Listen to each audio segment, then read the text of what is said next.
In this video, brought to you by TrashBots, you will learn about the password activity. For this activity, you will use Python to code your TrashBot to unlock when a pre-programmed password is entered. Step 1. Gather materials.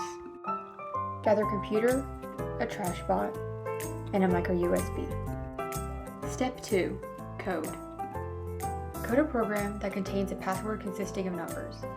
When entering the password, button A should increase the digit, and button B should act like a submit button for each digit. If the password has been entered correctly, the TrashBot should unlock. Step 3. Test. Test out your code.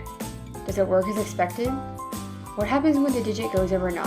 And are you able to change the password within the code? Step 4. Refine.